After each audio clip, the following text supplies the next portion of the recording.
साथियों नमस्कार। संस्कृत ज्ञान कुंज चैनल पर आप सभी का हार्दिक स्वागत और अभिनंदन है। जो लोग हमारे इस चैनल पर नए हों कृपया लाइक सब्सक्राइब और शेयर ज़रूर करें। जो लोग पुराने हैं वे लाइक सब्सक्राइब और शेयर किए ही होंगे। अब आते हैं हम अपनी खबरों पर। बिग ब्रेकिंग न्यूज़, वाह यूपी गवर्नमेंट राम राज्य आ गया। मजदूरों के बराबर भी नहीं मिल रही मजदूरी, आशा भरी निगाहों से देखता शिक्षा मित्र। आज आपको हम इसी पर परिचर्चा करेंगे। हमारे एक संविदा कर्मी जो कि शिक्षा मित्र बंधु हैं, जो हमारे यूपी में बहुतायत मात्रा में पाए जाते हैं। एक प्रकार से हम ये कह सकते हैं कि ये वो प्रजाति है जिसको सारे लोगों ने ठुकराया और कभी आसमान पर बैठाया, कभी नीचे गिराया। इस प्रकार की बातें इन लोगों के साथ चलती रही और कोई भी बीजेपी का कोई भी सदस्य या कोई भी मंत्री या कोई भी मिनिस्टर या कोई भी विधायक ऐसा नहीं रहा है जिसके दरवाजे पर जा कर के ये लोग गुहार न लगाए हों। और एक मज़े की बात ये रही है कि कहीं साधुओं की संगत में जा कर के अपना कार्य बनाना चाहा।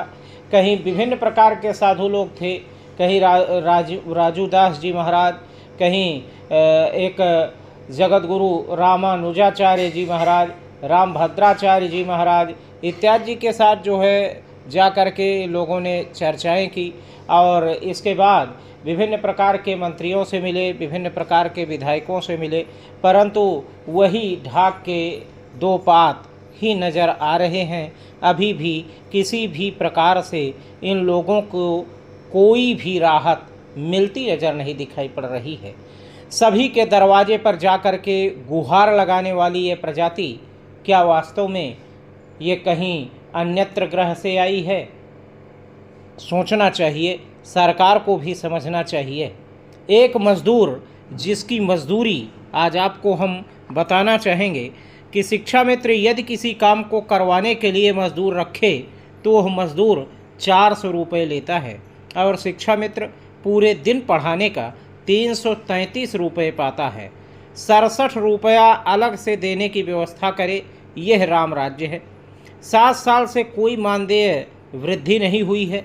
आर्थिक तंगी से बराबर दम तोड़ रहे हैं शिक्षा मित्र। इस प्रकार की चीज़ें जो है वो अक्सर सोशल मीडिया पर और विभिन्न प्रकार के समाचार पत्रों में भी दिखाई पड़ जाती हैं।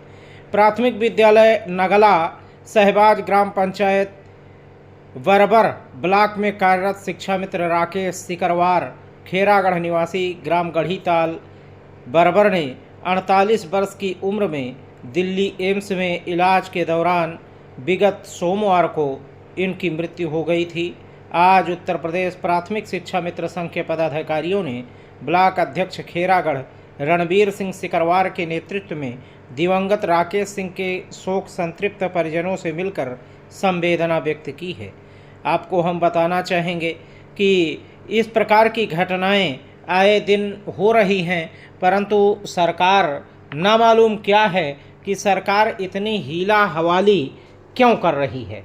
अगर सरकार को नहीं करना चाहिए तो स्पष्ट जवाब दे दे कि हम आप लोगों का कोई भी कार्य किसी भी रूप से नहीं करेंगे, या आप लोगों को हम बाहर कर देंगे, या आप लोगों को 10,000 से अतिरिक्त और कुछ नहीं देंगे, तो कम से कम लोगों की आशाएं जो हैं वो ख़त्म हो जाएं और जो आशाएं आपसे लगा करके बैठे हुए हैं वो आशा जो है कम से कम ख़त्म हो जाए और अपना कार्य वो कर ही रहे हैं, अपना कार्य करेंगे। और फिर भविष्य में एक प्रकार से जब आशा बंधती है, कभी भी कोई भी व्यक्ति हो अगर किसी चीज़ से कोई आशा लगा करके रखता है, अगर वो निराशा में परिवर्तित होती है तो उसको काफ़ी दुख और काफ़ी तकलीफ़ का सामना करना पड़ता है।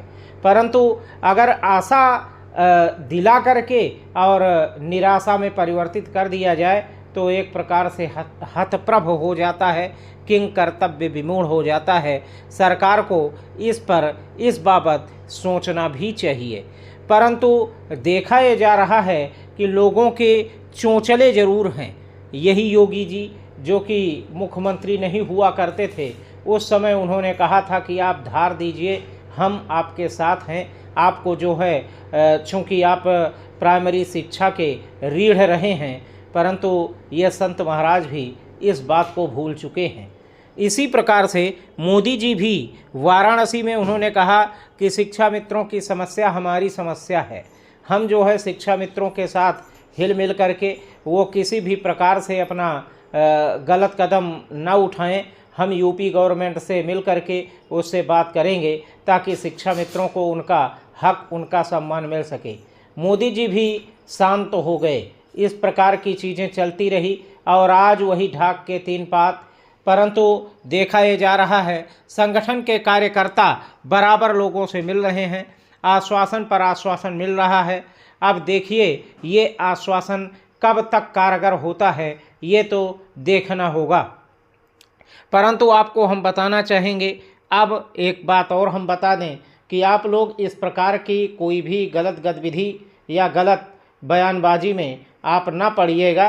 परंतु आपको हम एक बात और कहेंगे कि उल्टे सीधे किसी भी कार्य को करने से बच करके रहिएगा, यानी निगेटिवता, नकारात्मकता से दूर रहिए और अपने खराब समय को आप जो है देखते चलिए। वक्त जो है बदलता ज़रूर है, ऐसा नहीं है, और वक्त बदलने ही वाला है। जैसे ही नेप का शुभारंभ होगा और नेप के तहत बहुत कुछ होने वाला है, परंतु मैं अब बार बार ये नहीं कहूँगा कि आप धैर्य रखिए या संयम रखिए। धैर्य बहुत हुआ, संयम बहुत हुआ, परंतु इतना ज़रूर कहेंगे कि आप थोड़ा सा धैर्य रखिए। चलते चलते बस इतना ही कह सकते हैं। क्यों? क्योंकि धैर्य या संयम रखने के अलावा हमारे आपके पास और कोई चीज़ बची नहीं है। तो नेप के तहत जब चीज़ें चालू होंगी तो उसमें आप लोगों की प्रक्रिया भी स्टार्ट होगी। और इधर लोग जो है मंत्रियों से मिल रहे हैं, मिनिस्टर से मिल रहे हैं, आशा भरी निगाहों से यूपी का शिक्षा मित्र सभी मंत्रियों को देख रहा है, सभी मिनिस्टर को देख रहा है, योगी जी को देख रहा है, मोदी जी को देख रहा है। मैं अपने इस चैनल के माध्यम से सभी को ये आगाह करना चाहूँगा कि अगर इस प्रकार की चीज़ें चलती रही तो कहीं ऐसा न हो जाए कि इनके दिमाग में, इनके दिलो दिमाग में एक क्रांति की बू आ जाए। और जब क्रांति होती है, वास्तव में मैं इतना ज़रूर कहूँगा कि आपने इतिहास की क्रांति देखी है, और इस प्रकार की चीज़ें अगर इनके दिलो दिमाग में आ गई तो बहुत कुछ घटित हो सकता है, और न मालूम कितने नरसंहार हो जाएंगे, और न मालूम कितने लोग मरेंगे, न मालूम कितने लोग कटेंगे। और ये चीज़ें जो राम राज्य के लिए हैं, तो राम राज्य के लिए ये चीज़ें उपयुक्त नहीं है।